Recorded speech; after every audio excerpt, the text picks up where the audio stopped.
প্রিয় বন্ধুরা, আজ আমি আপনাদের সামনে একটি আলোচনা নিয়ে এসেছি। সেটি হলো বউ শাশুড়িকে নিয়ে কিছু কথা বলবো। আজকের দিনে দেখা যাচ্ছে প্রায় পরিবারে ঝগড়াঝাটি লেগেই থাকে। কিসের ঝগড়া? ওই যে পুত্রবধূকে নিয়ে, পুত্রবধূ শাশুড়িকে নিয়ে তারা কেউ কাউকেও মেনে নিতে পারছে না।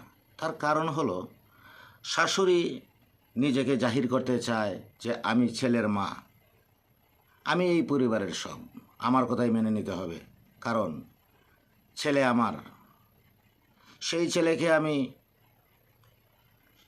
10 মাস গর্ভে রেখে লালন পালন করে এতটুকু বড় করেছি। সে আমার অধিকারে থাকবে, আমার দখলে থাকবে, আমার কথা মানবে। তখন ওই যে পুত্রবধূর উপরে কিছু দায়িত্ব চাপিয়ে দেওয়া হয়। এমন কি দায়িত্ব যে আমি যা বলবো তাই মানতে হবে, আমি যা শেখাবো তাই শিখতে হবে, কারণ আমার উপর কোনো কথা বলা যাবে না। এটা হলো শাশুড়ির যে অধিকার পালনের বিষয়টা।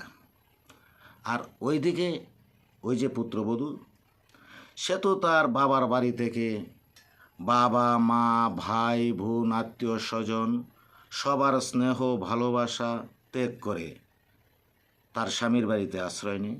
আর নারীদের স্বামীর বাড়ি হলো প্রকৃত আশ্রয়স্থল। কিন্তু এই যে বিষয়টা, বউ শাশুড়ি, সে তো শ্বশুর বাড়িতে এসে প্রধান অবলম্বন হিসেবে ধরে নেয় তার শাশুড়িকে, কারণ তার কাছেই সে বিশেষভাবে আশ্রিতা। তখন যদি দেখা যাচ্ছে শাশুড়ির এমন কঠোর আচরণ অনেক মেয়েরা মেনে নিতে পারে না। আধুনিক যুগ, আগে হয়তো সেসব মেনে নিত, শাশুড়ি যা বলতো মুখ বুঝে তা সহ্য করে নিত, কিন্তু এখন তো আর সেই যুগ নেই। এখন আধুনিকতা, সবারই জ্ঞান বুদ্ধি শিক্ষা দীক্ষা জানাশোনা সব আছে। তখন দেখা যাচ্ছে সেই বউটি, সেই পুত্রবধূটি তার শাশুড়ির এমন আচরণ মেনে নিতে পারে না। কিন্তু এখানে একটি কর্তব্য আছে, শাশুড়িরও একটি কর্তব্য আছে। যদি শাশুড়ি পুত্রবধূকে নিজের কন্যা ভেবে তাকে পরিচালিত করে, যেমন অনেক সময় দোষ হইতে পারে, একটি পরিবারের কালচার অন্য একটি পরিবারে বেমানান হইতে পারে, তখন তাকে শিখিয়ে বুঝিয়ে নিজের মেয়ের মতো গড়ে তুলতে পারে, তখন সেই সংসার সুখের হওয়া সম্ভাবনা। দ্বিতীয় বিষয় হচ্ছে পুত্রবধূ কিন্তু সেই সম্মান, শ্বশুর আছে শাশুড়ি আছে দেবর আছে, সবার প্রতি একটা ভালোবাসার টান থাকতে হবে। যেমন শ্বশুরকে তার বাবা বলে স্বীকার করতে হবে, শাশুড়িকে মায়ের মতো শ্রদ্ধা করতে হবে। যদিও শাশুড়ি একটি কঠোর কথা বলে একটি কাজের জন্য, তখন হাসি মুখে তা যদি মেনে নেয়, যেমন মা তো অনেক কিছু শিখিয়েছে, অনেক বকাঝকা করেছে, কিন্তু নিজের মা মনে করে তো সে সহ্য করে যাচ্ছে। সেই মতো সেই পুত্রবধূ যদি শাশুড়িকেও সেই সম্মানটুকু দেয়, অবশ্যই শাশুড়ির মন গলবে। আর দ্বিতীয় বিষয় হচ্ছে শাশুড়ি যদি তার মেয়ের মতো করে তাকে শিক্ষিত করে তুলে, সেই পরিবারের কালচার শেখায়, তাইলেই পরিবারটা সুন্দর হওয়ার সম্ভাবনা। আর না হয় পরিবারে ঝগড়া লেগেই থাকবে। শাশুড়ি ফলাবে তার শাশুড়িত্ব, আর বধূ ফলাবে তার বধূত্ব। কারণ বধূরা জানে, আধুনিক যুগের মেয়েরা জানে যে স্বামীকে হাত করতে পারলে শাশুড়ির কোনো দরকার পড়ে না। তখন কিছু শাশুড়ির কথার উপর ডিফেন্স করে হয়তো তার স্বামীকে সে অনেক কিছু ভুল বোঝাবুঝি দেখাবে যে না, আমি তোমার মায়ের সাথে আমি আর পারবো না, তোমার মা আমাকে এই বলে সেই বলে, সকাল বিকাল সবসময় আমার সঙ্গে ঝগড়া করতে চায়, আমি আমি তার সাথে থাকতে পারবো না। তখন সেই ছেলেটি একটা বিরাট একটা সমস্যার মধ্যে পড়ে যায়।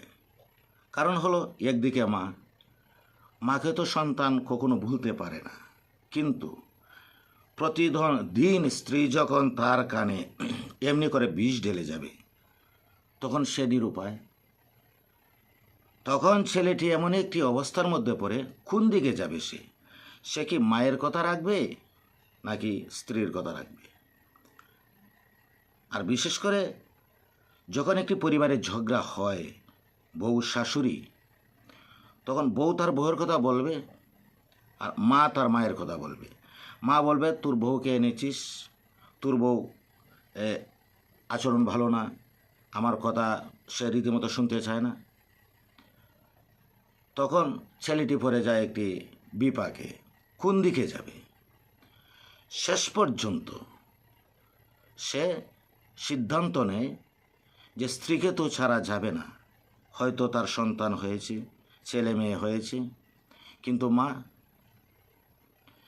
মা কি করবে?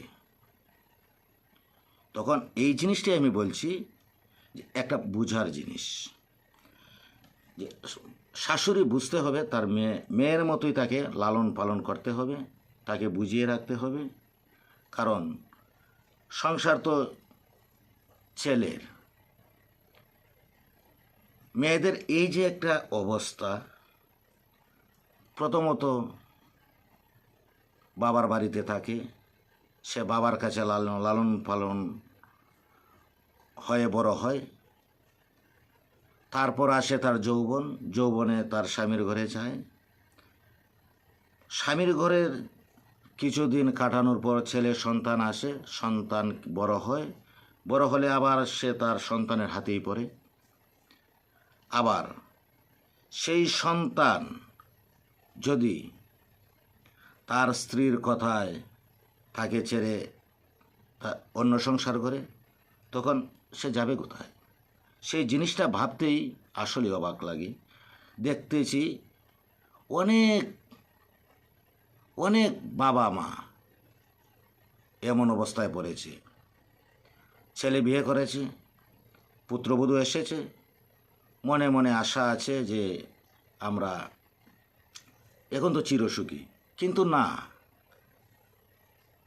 এটা ভাবারই বিষয় নয় কোন সময় যে ছেলে তার বউর হাত ধরে পৃথক হয়ে যাবে, আর খোঁজখবর নেবে না।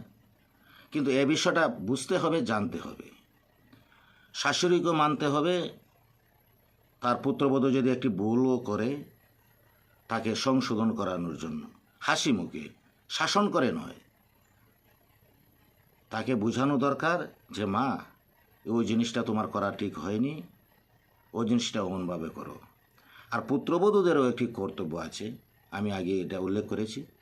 পুত্রবধূ তাকে মায়ের সম্মানই দেখতে হবে, তখনই সেই সংসার মধুময় হয়ে উঠবে। ধন্যবাদ বন্ধুরা।